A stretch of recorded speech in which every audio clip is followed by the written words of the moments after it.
Olá, bem-vindos mais uma vez ao canal Andréa Vulcanes, onde nos dedicamos a discutir com profundidade as questões ambientais que rolam aqui no Brasil e no mundo. Assim a gente pode fugir e sair desse senso comum que anda sendo tratado por aí em torno da pauta ambiental e termos uma avaliação mais crítica e mais razoável sobre tudo o que acontece quando a gente fala do cuidado com o nosso território, com a nossa biodiversidade e com a nossa população. Muito bem, nós estamos numa série de vídeos falando sobre a Lei Geral do Licenciamento, onde nós destacamos os pontos que estão em debate no Supremo Tribunal Federal, no que diz respeito lá às ações diretas de inconstitucionalidade que discutem, portanto, a Lei Geral. Nesta etapa 8 do nosso vídeo, nós vamos falar sobre as autoridades envolvidas e vamos aprofundar esse tema e saber o que a Lei Geral trouxe. Esse é um dos temas mais polêmicos em torno aí da Lei Geral e mais sensíveis também. Muito bem. Como é que isso funciona? Quando a gente tem o licenciamento ambiental, nós temos outras entidades, entes públicos da União, dos estados e dos municípios responsáveis por outros temas. No vídeo 7, a gente falou que o artigo 17 da lei excluiu aqueles entes que não são do CESNAMA de manifestar no processo de licenciamento ambiental, porém, no artigo 42, 43 e 44, a lei vai trazer a figura das autoridades envolvidas. Isso já existia na legislação anterior, ainda não tinha muito regulamento sobre isso, algumas portarias aí do Ministério do Meio Ambiente, junto com outros ministérios, mas agora a lei vai trazer isso de forma mais clara e com algumas questões aqui que a gente precisa aprofundar e discutir, porque nesse tema especificamente a lei não ficou boa, ela não atribuiu as responsabilidades de forma adequada nesse tema das autoridades envolvidas. Mas vamos lá. Então, quem que é considerado autoridade envolvida pela Lei Geral do Licenciamento? Então, ou seja, aquelas autoridades que vão ter o direito de se manifestar dentro do processo de licenciamento ambiental. A lei dividiu em 4 situações: aquelas autoridades responsáveis pelos indígenas, as autoridades responsáveis pelos quilombolas, as autoridades responsáveis pelo patrimônio cultural e as autoridades responsáveis pelas unidades de conservação. Então, esses 4 temas foram albergados aí na lei e ela excluiu outros tipos de comunidades tradicionais. Então, ela se restringiu a considerar autoridades envolvidas a se manifestarem no processo de licenciamento somente aquelas responsáveis por indígenas e quilombolas. Então, comunidades tradicionais como ribeirinhos, geraizeiros, comunidades de fundo de pasto, isso a lei simplesmente não tratou, ela se omitiu e, portanto, ela excluiu essas comunidades de uma proteção. E aí nós vamos ver se ela acertou nisso ou não, considerando aí toda essa discussão nacional sobre comunidades tradicionais e o que elas representam. Muito bem, então a lei, no artigo 3º, inciso 3, ela traz o conceito de autoridade envolvida, restringe a essas 4 figuras: indígenas, quilombolas, patrimônio cultural e unidades de conservação, e ela depois vai regulamentar isso lá no artigo 42, 43 e 44. Bem, no artigo 42, ela traz esse capítulo sobre autoridades envolvidas, ela vai dizer o seguinte, que a manifestação dessas autoridades não é vinculante, então elas têm o direito de se manifestar, mas não vincula a autoridade licenciadora. Então, ou seja, a lei atribui, a partir de agora, uma soberania no licenciamento ambiental à autoridade licenciadora. Ela vai considerar os aspectos sobre meio físico, sobre meio biótico, esses sim, de responsabilidade exclusiva do órgão ambiental licenciador, e nos aspectos socioeconômicos, ela vai trazer, então, este conceito das autoridades envolvidas, ou seja, ela vai absorver a manifestação das autoridades envolvidas se elas fizerem, mas essa manifestação não é vinculante, ou seja, o órgão ambiental licenciador não precisa se vincular ao que vier lá das autoridades envolvidas. Ela estabelece também que há um prazo, e agora esse prazo a ser cumprido tem dois momentos para autoridades envolvidas se manifestarem no licenciamento ambiental. O primeiro é o prazo do termo de referência. Esse é um conceito que está estabelecido aí no procedimento, que diz o seguinte: para que um empreendedor se submeta ao licenciamento, então ele tem um termo de referência que ele deve cumprir. E sobre o conteúdo disso tudo, o que é que ele vai trazer de estudo, que elementos ele vai trazer para o órgão ambiental licenciador, a autoridade envolvida tem o direito de se manifestar logo no início, portanto, do processo de licenciamento ambiental. E a segundo momento, quando a autoridade envolvida vai se manifestar é quando o empreendedor apresentar os estudos que ele o fizer com base no termo de referência. Então, apresentados os estudos é um segundo momento onde as autoridades envolvidas podem se manifestar agora de forma definitiva. Muito bem. Se as autoridades envolvidas não cumprirem os prazos, aí no caso dos termos de referência, eles têm 30 dias com uma possibilidade de prorrogar por mais 15. E no caso do estudo prévio de impacto ambiental, do EIA-RIMA, eles têm 90 dias para se manifestar. A lei diz o seguinte: se não se manifestou nesse prazo, o órgão ambiental licenciador pode seguir e conduzir o processo de licenciamento independentemente dessa manifestação. E diz lá ainda a lei que, se ele perder o prazo, se as autoridades envolvidas perderem o prazo, ela pode vir a qualquer tempo no processo e se manifestar, mas aí essa manifestação vai seguir a partir da onde o processo está, ou seja, ele não retrocede, o processo só caminha em direção e para frente. Muito bem. O que mais que a lei vai dizer para nós, né?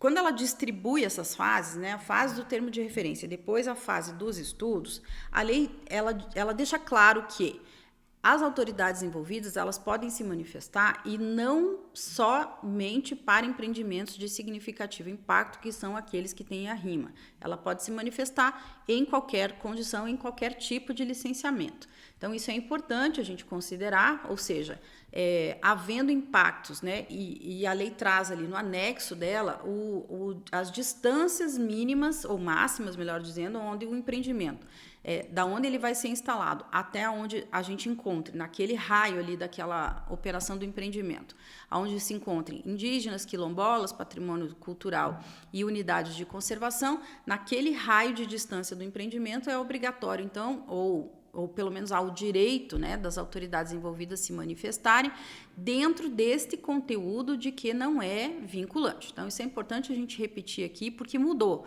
No caso, por exemplo, das unidades de conservação, houve uma alteração na Lei 9985, promovida agora pela Lei Geral, tirando a obrigatoriedade de ouvir o órgão gestor, de que a manifestação do órgão de gestor é vinculante. Então, há uma mudança importante por aí. A partir de agora, quem é autoridade soberana no licenciamento é o licenciador e nem no caso de unidade de conservação isso passa a ser vinculante. Considerando, lembro, né, reiterando aqui a questão dos prazos, das distâncias entre o empreendimento e essas 4 situações aí colocadas pela lei que são passíveis, né, de audiência das autoridades envolvidas. Muito bem, tem um tema polêmico aqui que a lei traz, agora no artigo 44, que ela diz o seguinte: olha, para quem que vale isso tudo? Para terra indígena demarcada e homologada. Então, ou seja, se essa terra indígena ainda não passou pelo relatório antropológico, se essa terra indígena ainda não foi homologada e demarcada, em tese a lei exclui essas outras terras indígenas de manifestação das autoridades envolvidas. Da mesma forma, acontece com terras tituladas quilombolas, ou seja, só se aplicaria para terras quilombolas que já tenham sido tituladas quando esse licenciamento der entrada. Então, esses 2 assuntos fazem com que esse dispositivo sejam muito criticados, porque excluiu, ainda que tenham comunidades que convivam nesse território lá nessas distâncias mínimas ali, máximas estabelecidas no anexo da lei, mesmo que elas existam, parece que a lei determina que se feche os olhos para isso, que parece que é um grande equívoco aí dessa lei, e eu acho que nesse ponto ela não deve passar aí no Supremo Tribunal Federal ilesa. Muito bem. E aí ela vai dizer, também quando na ADA do empreendimento ou na área de influência direta do empreendimento, a ADA e a AID, houver os bens culturais protegidos, tombados, registrados e valorados. Esses 4 conceitos, protegidos, tombados, registrados e valorados, estão em legislações específicas que a própria lei cita. Então, se você quiser se aprofundar para saber que tipo de patrimônio cultural está sendo protegido pela lei, te convido a olhar lá no artigo 44, que ela vai destacar lá qual que é a legislação a qual ela se refere para essas 4 qualificações ou qualidades aí dos bens culturais protegidos. E, por fim, ela fala das UCs, qualquer categoria de UC exceto APA. E aqui a gente vê um outro problema da lei, porque ela copiou lá da Lei Complementar 140, porque a 140 ela foi dividindo as competências, as atribuições da matéria ambiental, e toda vez que ela trazia alguma questão assim, ela dizia assim, exceto APA. As áreas de proteção ambiental. Acontece que aqui, neste caso, se o empreendimento estiver afetando uma unidade de conservação, ainda que ela seja uma APA, o fato é que esta APA tem um plano de manejo, e esse plano de manejo tem que ser considerado independentemente de qualquer outro regulamento que tem ali naquele território, sob pena de a gente estar infringindo legislação. Afinal, a lei do SNUC, a lei do Sistema Nacional de Unidade de Conservação, vai dizer que o plano de manejo prevalece no território e ele deve ser cumprido, ou seja, não caberia se emitir um licenciamento ambiental contrário a um plano de manejo, ainda que de uma área de proteção ambiental. Então, aqui a lei mandou mal, esse negócio também acredito que esteja inadequado, porque basicamente, se for entendido de outra forma, é como se a gente estivesse extinguindo as APAs aí, de via indireta do Sistema Nacional de Unidade de Conservação, que me parece que não é o caso mais adequado. Muito bem, então essas são as disposições, né? Só para a gente fazer um apanhado, um resumo aqui, é o seguinte: se naquelas distâncias mínimas do empreendimento a gente tiver terras indígenas, quilombolas, desde que homologadas ou tituladas, bens culturais protegidos, dentre as 4 categorias, e unidades de conservação, é possível ou deve ocorrer a manifestação das autoridades envolvidas em 2 momentos, no termo de referência ou lá depois da apresentação dos estudos. O entendimento é de que não há uma reserva só para empreendimentos de significativo impacto ambiental, mas para qualquer tipo de empreendimento, e basicamente de que há um entendimento de que, havendo impactos ambientais, as autoridades envolvidas elas podem se manifestar, não é vinculante, e a manifestação delas deve se vincular ao que está lá no artigo 14, que a gente já comentou num vídeo anterior, sobre impactos indiretos. Basicamente, esse artigo 14 já tem um comentário mais profundo, te convido a assistir lá, mas o que a lei quis dizer aqui no 42 a 44 foi de que as autoridades envolvidas elas só podem se manifestar vinculadas à competência delas. Então, a autoridade de unidade de conservação só vai falar sobre o impacto sobre a unidade de conservação, indígenas, quilombolas e patrimônio cultural a mesma coisa, não cabendo interferir ou ampliar essa manifestação para além daquilo que essas autoridades envolvidas tutelam. Muito bem, aqui a lei é isso que ela trata, ela deixou esses buracos que eu já comentei com vocês, e tem algumas questões aqui que são bastante importantes e que nós entendemos, eu particularmente entendo, que a gente deva ter algumas salvaguardas com relação à aplicação desses dispositivos aqui, para evitar danos e, sobretudo, a desconsideração com relação às comunidades tradicionais. Primeiro que penso que nós temos vigente no Brasil, isso é consenso, a OIT 169, que estabelece o direito de proteção às comunidades tradicionais, com relação a um aspecto muito central nessa discussão. Não é só a vulnerabilidade social, mas, sobretudo, os modos de vida, né, dessas comunidades. Elas são consideradas comunidades tradicionais em relação à tradição da forma como elas se desenvolvem, que é diferente do restante da população.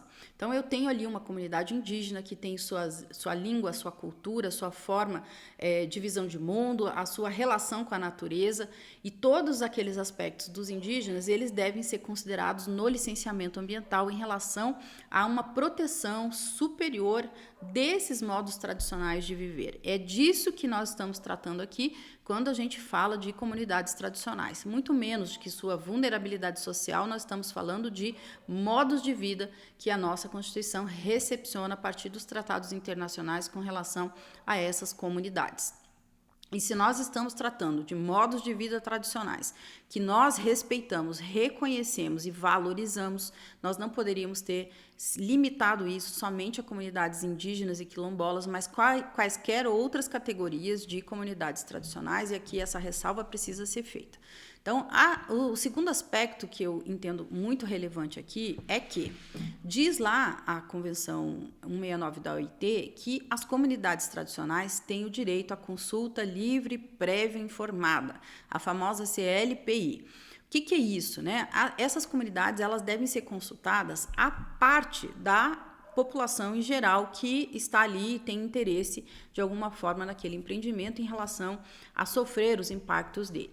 Então, por quê? Porque nós estamos falando de comunidades que, como eu disse antes, têm um modo de vida tradicional, um modo de vida especial, diferenciado em relação à população comum. E, portanto, né, essas comunidades, elas têm esse direito dessa consulta livre, prévia e informada. Sobre a CLPI, nós não temos regulamento no Brasil, como é que faz, quem é competente para fazer, se é a FUNAI, no caso dos indígenas, quem seria a autoridade para ouvir os quilombolas, porque nós consideramos aí na legislação quilombola que a Fundação Palmares reconhece a comunidade a partir da sua autodeterminação, mas quem faz o reconhecimento do território, a definição, demarcação e tudo mais, é o INCRA. Então, afinal, quem é que vai fazer ou dirigir ou coordenar aí a ação da consulta livre, prévia e informada? Não se tem regulamento para isso no Brasil, e isso é uma falha, porque não basta a gente só seguir o licenciamento ambiental e quando chega lá na fase da audiência pública ouvir essas comunidades como a população em geral. Nós temos aí um procedimento que deve ser especial da CLPI.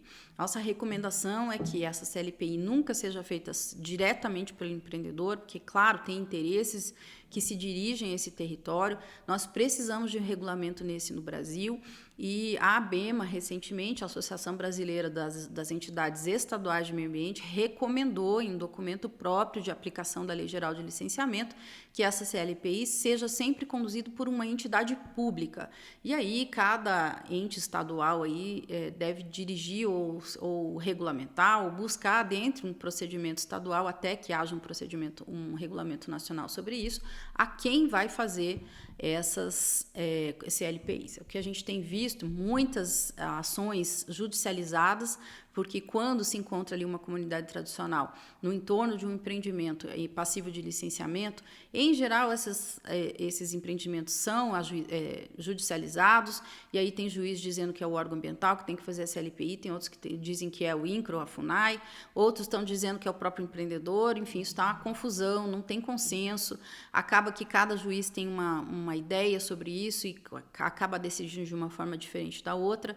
Então, aqui nós temos um problema sensível. Bom, com relação ainda a esses dispositivos das autoridades envolvidas, penso que nós tenhamos aí um trabalho longo pela frente para harmonizar esse dispositivo, e o fundamental disso tudo é que a gente tenha comunidades que sejam tradicionais protegidas, bens culturais que de fato sejam protegidos e acautelados em relação a empreendimentos que possam afetá-los, e claro que as unidades de conservação, elas devem ter os seus planos de manejo respeitados, e se não houver plano de manejo publicado para essas unidades, o órgão gestor deve direcionar ali ações de proteção dos elementos que determinaram a criação e manutenção dessas unidades de conservação no território. É um assunto longo, extenso, para esse ainda nós vamos longe com isso, até que haja um regulamento melhor. Acredito que de todos os dispositivos que estão sendo discutidos da Lei Geral no Supremo Tribunal Federal, esse aqui, de fato, é o que vai gerar mais polêmica, ele não ficou bom, a Lei Geral aqui, ela tentou passar por cima de vários direitos, de várias questões, e eu acho que isso não vai funcionar muito bem, mas até lá nós temos aí como recomendação que algumas ressalvas, algumas salvaguardas sejam dadas, sobretudo a proteção de comunidades tradicionais, independentemente da sua qualificação como quilombolas indígenas, a proteção das unidades de conservação a partir da aplicação dos seus planos de manejo, a proteção do patrimônio cultural a partir da sua existência efetiva, com o envolvimento das autoridades responsáveis pelo patrimônio cultural, em geral é o IPHAN, né, o Instituto Histórico do Patrimônio Artístico e Cultural Nacional, e consideramos aí que é necessário fazer a consulta prévia, livre, informada, independentemente, separadamente da audiência pública ou da consulta pública mais aberta aí que a lei trouxe em relação à comunidade civil comum, à população normal aí, que não tenha modos de vida tradicionais preservados. Muito bem, sobre esse assunto era isso que a gente tinha para dizer hoje. Deixo aqui o meu grande abraço e mais uma vez eu te convido a curtir este vídeo, comentar e deixar aqui o seu compartilhamento. Quem sabe você chama mais alguém para conhecer esse canal e juntos a gente pode sempre discutir com profundidade os assuntos da pauta de meio ambiente. Um grande abraço e até o próximo vídeo.